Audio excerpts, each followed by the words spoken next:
l'Institut d'administration publique de Québec présente les finalistes pour le prix Fonction publique.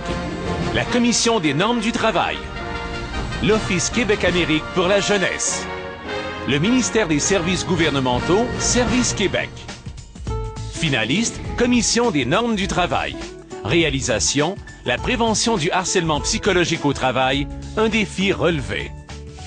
Alors, pour le Conseil québécois du commerce de détail, l'aspect qui aurait été probablement le plus marquant, ça a été de voir comment la Commission des normes du travail a vraiment une approche très ouverte dans la validation de ces objectifs de sensibilisation auprès de nos clientèles. Le grand défi pour la Commission des normes, c'était d'expliquer c'est quoi le harcèlement psychologique. C'était une notion qui était méconnue, puis il a fallu outiller les gens, les salariés, les employeurs, pour faire en sorte que tout le monde partage la même compréhension. Donc la Commission, je pense, dans ce dossier-là, a réussi à très bien gérer l'aspect de la prévention et de la sensibilisation qui était, selon moi, en tout cas, un aspect majeur pour assurer le succès de la compréhension des dispositions et d'une application intelligente sur le terrain. Donc, avant même l'entrée en vigueur des dispositions sur le harcèlement psychologique, on avait pu, avec eux, tester si nos guides de sensibilisation, nos guides de prévention répondaient adéquatement,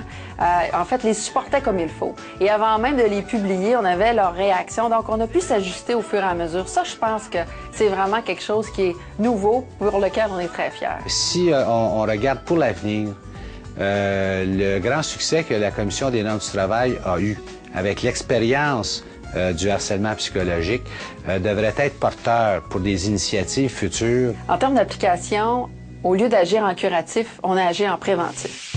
Finaliste, Office Québec-Amérique pour la jeunesse. Réalisation, le mentorat dans les rencontres d'affaires France-Mexico-Québec. L'idée de la mission, c'est qu'on a jumelé 10 jeunes étudiants finissants et diplômés avec 10 entrepreneurs participant à la mission. Et ces jeunes ont suivi les entrepreneurs dans toutes leurs démarches.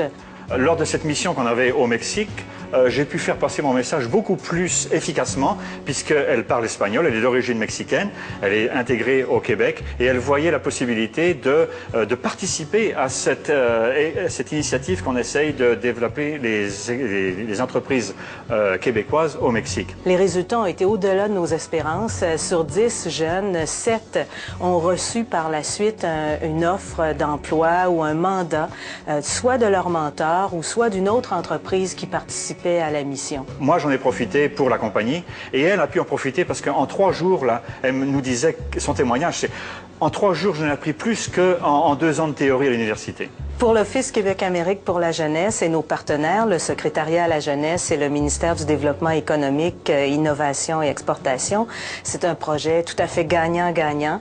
Les jeunes ont reçu là une expérience pratique qui est tout à fait inestimable. Les entrepreneurs ont également eu un appui linguistique sur lequel ils ne pouvaient pas compter auparavant. Et enfin, le gouvernement a eu une occasion d'appuyer la relève d'affaires au Québec et d'appuyer ces entrepreneurs. Finaliste, ministère des services gouvernementaux, Service Québec. Réalisation, Service québécois de changement d'adresse. Pour signaler un changement d'adresse, habituellement, un citoyen doit faire plusieurs démarches, par téléphone, par écrit.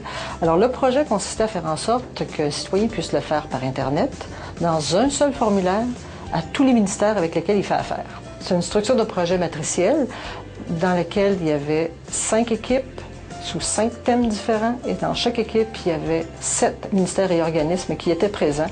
Et dans tous les cas, il fallait trouver une solution, puis la bonne. Ça n'a pas été facile parce que c'est un changement de culture au gouvernement où, habituellement, chaque ministère dispose ou prépare et met en place ses propres systèmes et ses propres processus pour faire ça.